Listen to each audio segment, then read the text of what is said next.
Sunday. This is your seventh playoff game, I think, and you seem to approach these with a pretty calm attitude. Same with primetime games, Thanksgiving.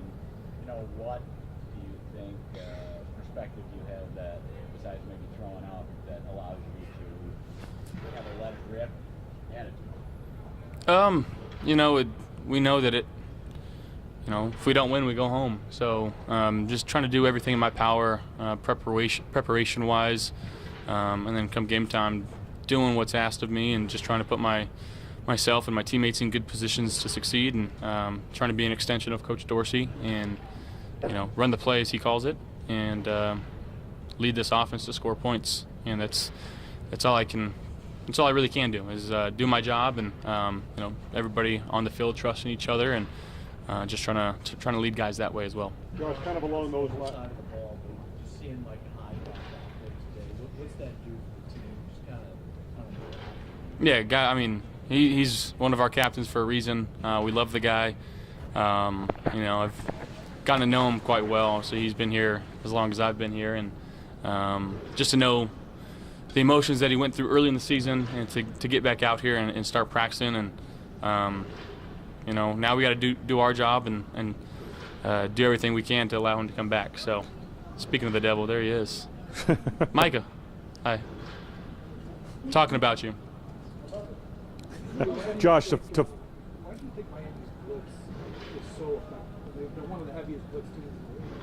But what specifically makes them so good at it? Yeah, I mean, I think they bring a variety of pressures, and I think within their pressures, their D-line does a good job of, especially in the interior, they rush, try to cover up your guards and your tackles, and then they drop out and they try to take away some of the inside stuff in the quick game, which is typically what teams are trying to do. I think they reroute really well when you get to a screen check. So again, you got to go in with a really good plan to, whether it's blocking it up or getting the ball out quick, and then when they get their opportunities on the quarterback, they're stripping the ball and allowing themselves to recover it and give them their offense a short field. So again, just being smart with the football, holding on to the football.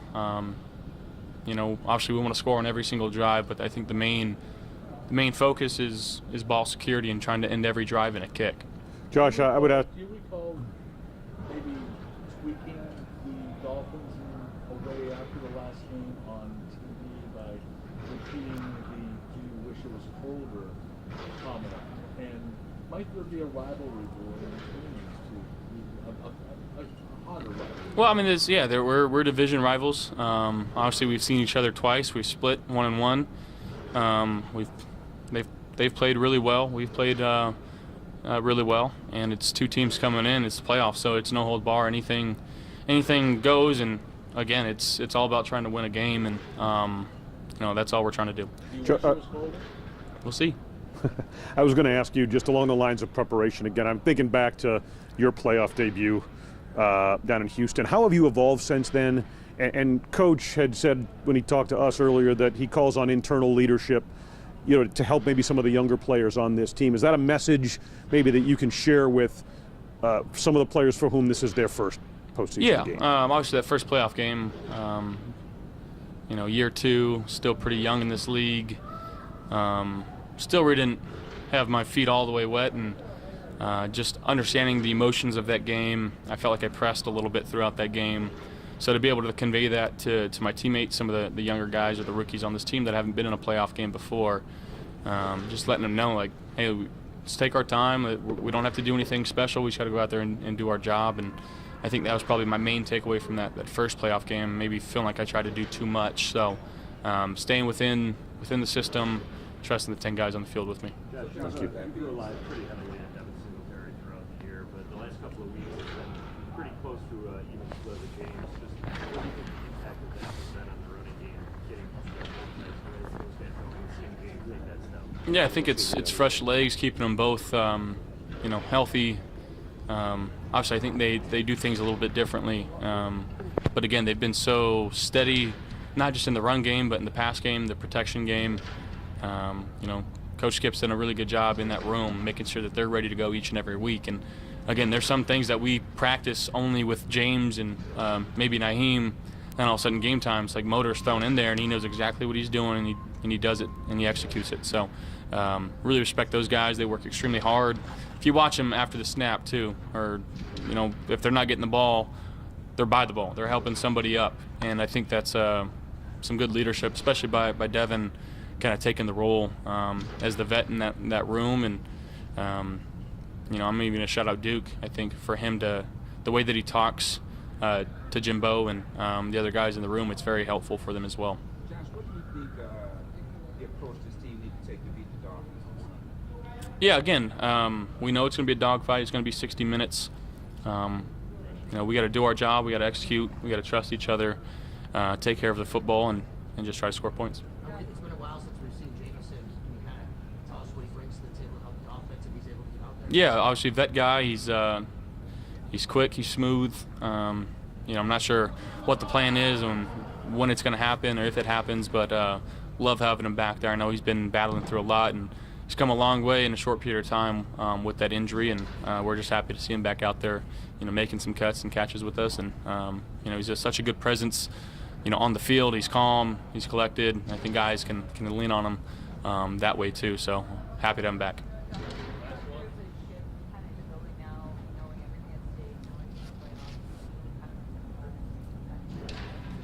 I think it's the same approach that we've taken every single week. Obviously we try to win every single game that we play in. This is no different. We just know that, it's win or go home, and there might be a little bit more attention to detail, but again, this is the standard that we set for ourselves, and Coach McDermott sets for ourselves as playoff caliber. Now that we're here, it's championship caliber. So there's always going to be that just little up in effort or attention to detail. Because again, like, guys don't want to go home. We're playing for each other. We love each other, and we got a job to do. Hey guys.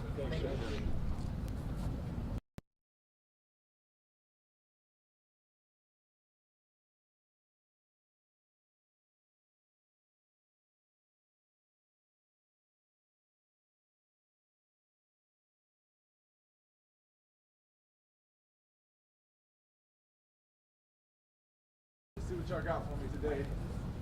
It's been a while. It's been a very long time. How you feel? I feel great.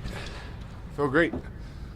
I've never been this fresh in January, I tell you that. When did you realize, suspect that maybe you could be back during this season, When did I know? I think waking up from surgery, I was, like I told you guys before, I was in a dark place. I'd never, experienced anything like that. And then right when I got back to moving around a little bit, the doctor said I started feeling real good after a couple weeks, feeling a lot better after a couple months.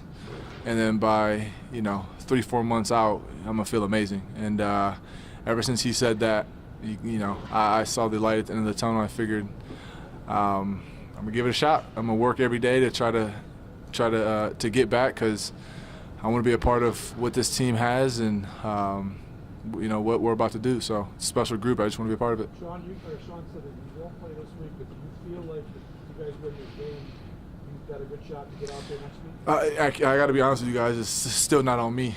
I felt good today, but it's not my decision. So it's my doctor's. So I'm going to continue to do what I can do each and every day to put myself in position to help this team. And when the day comes that I get the okay, I'm gonna give it a go. Have they given you a sense of like what hurdles you have to cross from a physical standpoint, or to whatever degree your neck has to withstand whatever you face out there to get that green light? As far as my neck goes in the recovery process, it's healed. Obviously, you understand that time is something that you also need. With what I had, and timetable being most of the time 6 months. Obviously, that puts me into March. So just the more time, the better. But at the same time, I'm healed up. I feel great. I've had goals throughout the way that I've been reaching for myself, and kudos to everybody in here, from the training staff, especially Denny, strength staff, Hal Luther, the whole group in there, Emma, Joe, Micah, Joe Collins, just rehabbing each and every day. Sean, being just constant communication, my position coaches, and there's not, I can thank everybody in this building just because all the resources are here in front of me that once I had that idea and those goals in place to hopefully make it back for the playoffs, they open up all the doors for me to do so. And so here I am now. It's been it seems like it's been 2 years. It's only been a couple months, but like I said, I just want to be a part of what we have, and here we are. Micah, what was today being out there? Oh my gosh. It's exactly what it was. I didn't sleep last night. And not because I was like nervous or anything. I was just too excited. I've been in all the meetings. I've been rehabbing every day. It's just I've been a part of this thing for a while, and I just love these guys. I think everything happens for a reason.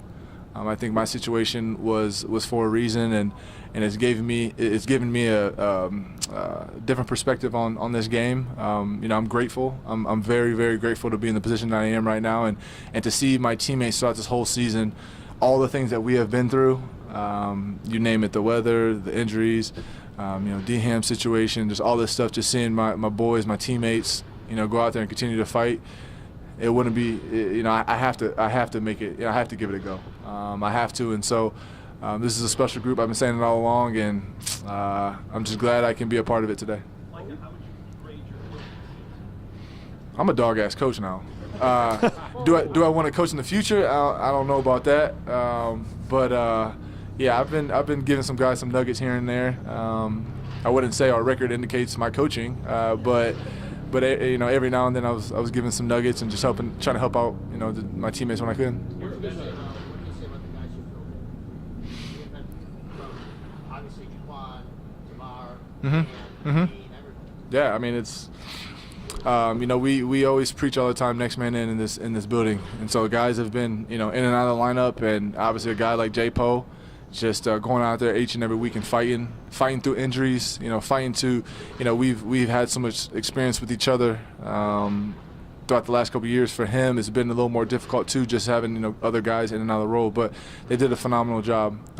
D-Ham stepping in, doing what he does and just bringing a different element to that position.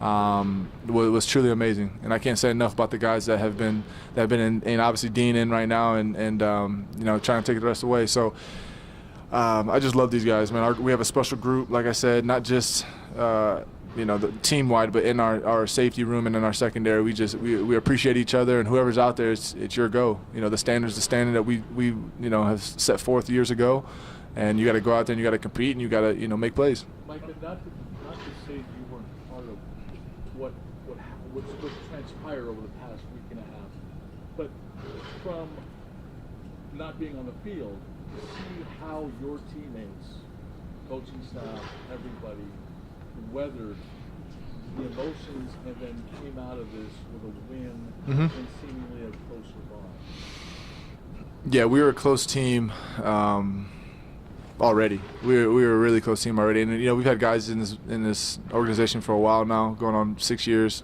Well, at 6 years, 5 years. So we've been around each other for a long time. So we've already been close. But just what the situation that happened in Cincinnati with D-Ham, obviously we were all shocked and we didn't know what to think, what to do. And it was just even sitting here right now, I still can't believe what happened. Obviously D-Ham is recovered and all that, and just to see all my teammates, all the coaches, everybody just rally around each other, the whole league rally around us, to be honest, and D-Ham. And so it was so cool to see just all the love that everyone has been getting, and I feel like there's a lot of love already in this locker room. It's just made us stronger. Micah, you said when the incident first happened, 23 and 23. Obviously, one of the goals was to be back before March. So Yeah. what are the chances of you suiting up next week if the Bills were to advance?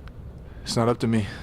I wish it were, but it's not. Like I said, I felt good today, so hopefully I just keep stacking good days, no setbacks, and yeah, my agent and myself all tweeted out the 23 and 23. I'm not gonna lie to you, when I tweeted out, I'm thinking September. I'm gonna be honest with you. But then once like I said, after surgery and my doctor gave me the milestones of when I start feeling better, and it had to be.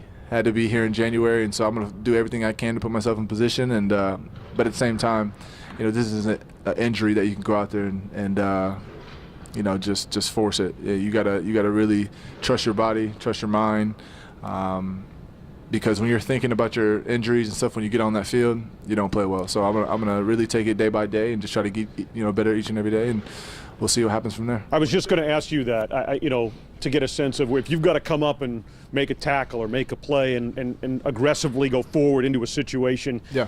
Are you at a point where you don't have to second guess or even think about that, or is that something you're kind of working your way through right now? I think it's a little bit of both. I honestly trust myself right now. I feel like once you get into that game mode, I'm able to lock in. Sometimes I'm eating dinner with my wife and I'm talking about football and then I just lock in and she's like, okay, Micah, relax. Like, I just have that, I think I'm able to do that. And so I think if I was on the field right now, I wouldn't be thinking that way, but, my doctor would say otherwise. That's not, it's not a smart thing to do right now. So, like I said, we'll just take it day by day. Thank you. I went and saw him last week, and as soon as he walked in the room, we both just started laughing at each other. Because he knew what I was trying to do, and I knew what he was going to say. So, we just started laughing at each other, and, I just said, let's do it. And he said, I'll give you the go to, start practicing and stuff like that. And he, we've been in constant communication. I can call him right now on his cell phone, and he'd pick up. So that's the kind of, line of communication that we have. And, I trust him, he trusts me. And so with the communication with everybody here, like I said, we've had a good milestones, good goals in place. And I'm just trying to do anything I can to help this football team, whether if it was coach this whole time or if I'm back on the field helping guys.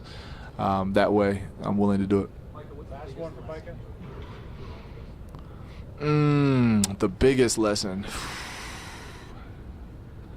Man, that's a good one. I think just what I said earlier, just being so grateful. I think that, year 10 in the league, coming off an all-pro year, maybe I was, complacent in my job and what I was doing consistently. I feel like I was working hard, but, maybe God has another lesson for me. And, I just had to sit back and become a better teammate, become a better father, become a better husband. And I've been able to do that. I think it's just been real humbling to be a part of this organization, and really they just, since day one getting back here, they just opened the doors for me. Sean asked me to coach. I said, I'm not gonna do all that. I gotta see my family. Y'all are here too late.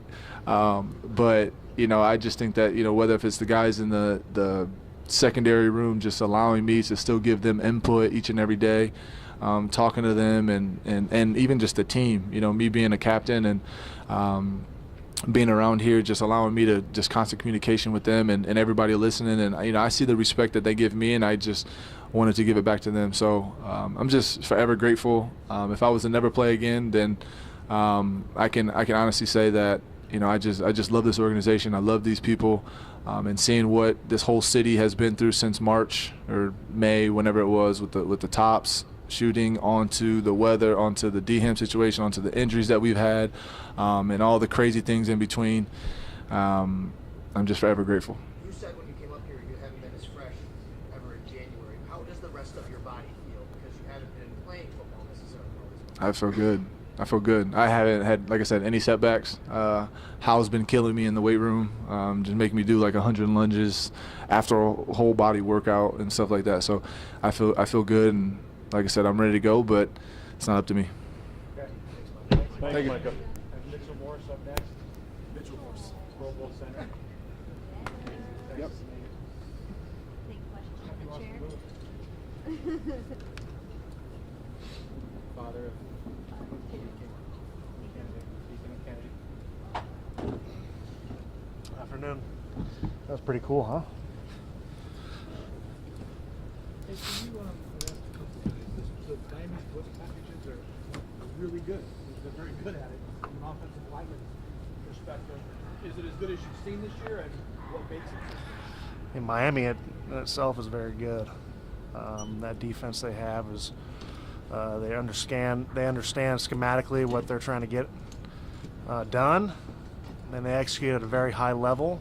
And it's a very formidable front in its own, and then along with those blitz packages, like you said, it's always a great challenge to go against this crew. And it'll be another exceptional one come Sunday.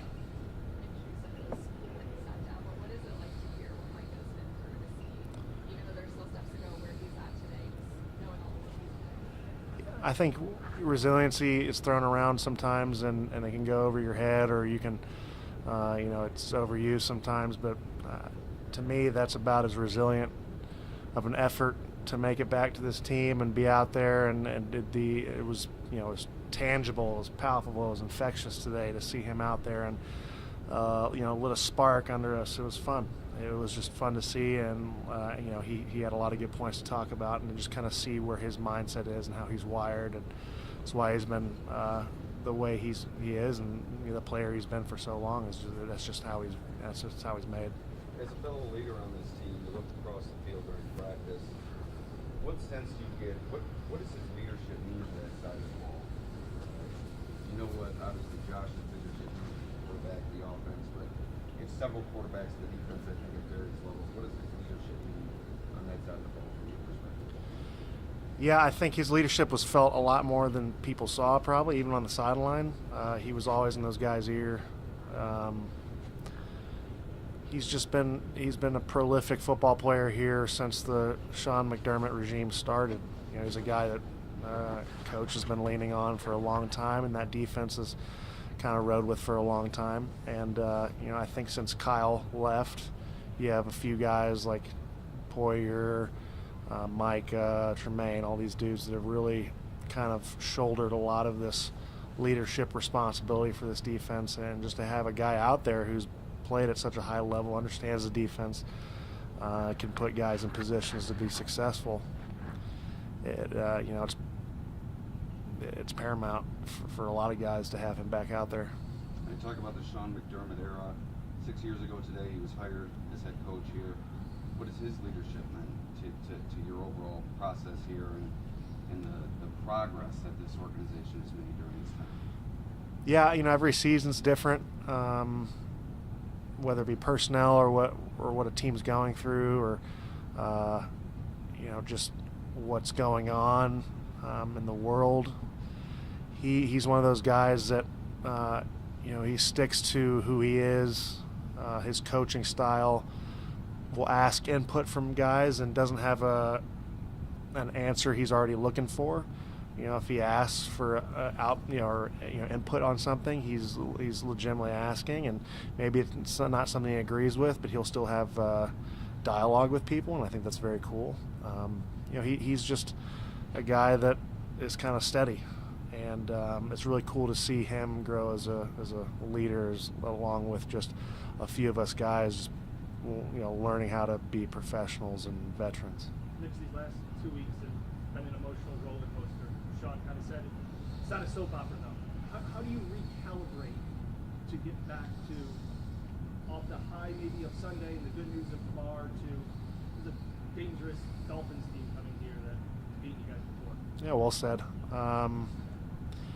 I think we had these last 2 days to reset. Everyone does that differently.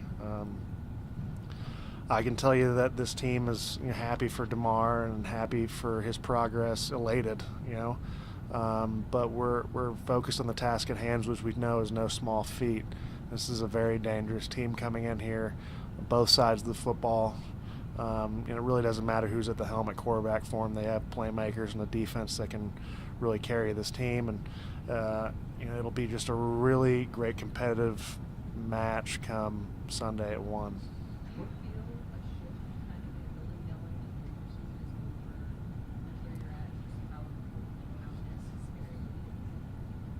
Well, when you're in this position, being in the playoffs, every team in the playoffs is going to say how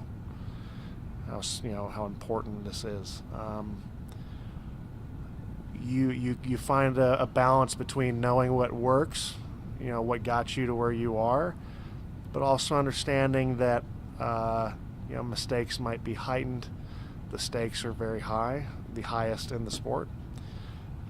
But not letting that make you too rigid. Still having your personality, still having the fluidity of a conversation or a practice, and not being uptight, because that's when you play outside of yourself. So it is a fine balance, but we all understand what being in the playoffs means. It's a 1-week season from here on out, and what comes with that is heightened awareness, I'd probably say, of what's going on. I know you don't block him every play necessarily, but what has made Christian Wilkins so tough, especially this year? He's really stepped up his game. Yeah, I'd agree. I think he's playing his best ball right now. A very multiple football player can line up at different positions on the D line and be disruptive. An athlete, I think a guy whose motor is pretty remarkable for his size and his position, and very competitive dude. And I think that's not lost upon anyone who watches him play. So it's a great challenge every time you get to go against him. And like you said, I think he's playing his best ball. A guy who can make a difference in both run and pass game, and one of those guys you definitely have to be aware of on the field. Sorry about that. You talked earlier about the heightened awareness of the postseason. You guys have been dealing with heightened expectations all year. You came into the year as preseason Super Bowl favorites, and you've had to sort of stomach that all year. What impact, if any, has that had on the locker room, dealing with those expectations? You're aware of outside perception. You're aware of outside noise at all times. But we understand the mortality of this team. Granted, that might be the wrong choice of words in this given moment, but we understand that anyone can beat anyone on any given day. We do not feel like we've been owed anything. We still feel like we're not owed anything. This team has beaten us before in a pretty embarrassing fashion. We have the utmost respect for this team and every team we're going to face possibly in the future. But, this is a team it's going to be a 4-quarter battle, and it's going to be an exciting atmosphere. But we don't put any extra pressure on ourselves because we don't dictate ourselves as the Super Bowl champions until whoever plays that is going to go through it. So it's a 1-week season, like I said. No one has felt like we're going to step on that field and anything's going to be given to us.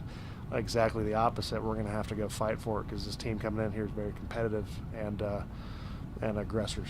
Does it help that the familiarity? You know these guys. You know they beat you, and you know how tough it was to beat them back a little like 3 weeks ago.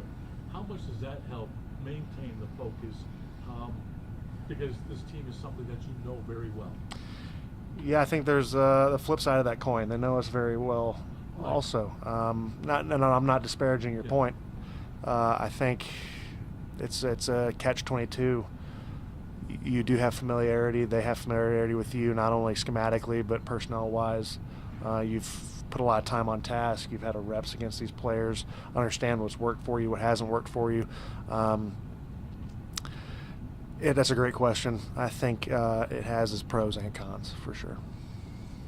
With what Tua's going through with his head injury, and he's been declared out this week, as someone who's dealt with head injuries in the past, most recently this season, do you have any thoughts on what he's going through and how difficult that is for a player, especially approaching the postseason, not to be able to be out there with ongoing? Yeah, absolutely.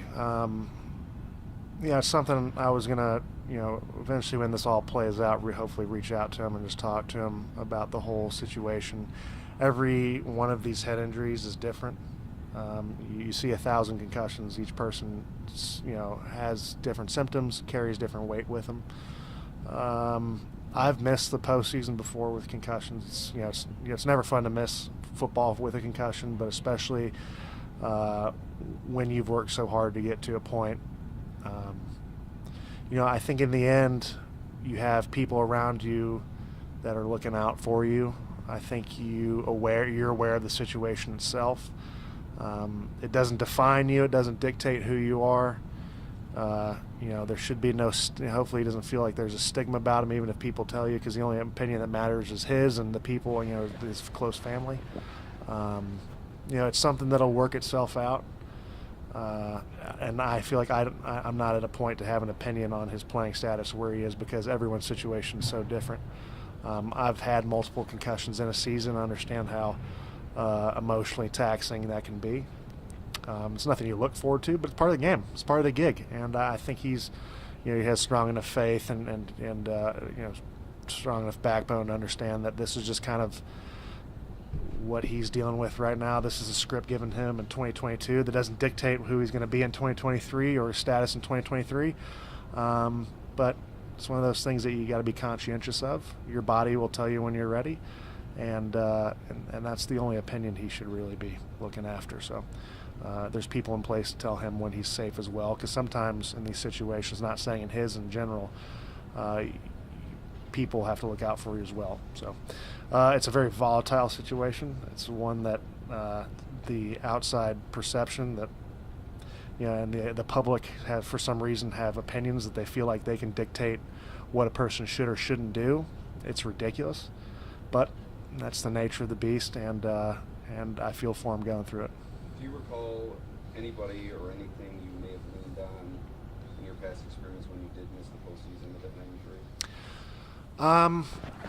Family and friends, just like anything. The family feel these injuries as much as anyone, and feel them probably more than you do. You understand your body, you understand what you're going through, but like I said before, the public has varying opinions on these things. But in the end, all you can care about is your opinions within your circle, whatever he dictates his circle, whatever he deems his circle to be. And eventually, when all this is settled down, when all this is stuff, I'd love to have a chat with him and just kind of have a candid conversation if he wants to. Some people don't want to talk about it, and that's fine by me. Appreciate you. Thank you.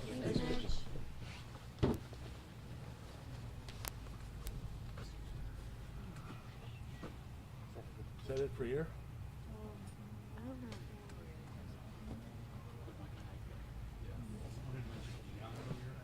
know. I'm glad. Hello. Does this mean with Murph going through his deal right now? Does this mean more like studio stuff for you, or does your job change in any way? No, my job doesn't change in any way. Stuff that Brownie's doing will change a little bit. Like our pregame show, Brownie's usually on, but Tasker will be on it. So nothing really changes for me. Maybe helping out a little bit more, taking a little bit off of Brownie's plate during the game. Yeah. So all hands on deck. Yep. But I know Murph is gonna probably try and come back ASAP. No, that's Murph. Yes. That's Murph. You're gonna have to tell Murph no. Chillin' for now, Murph.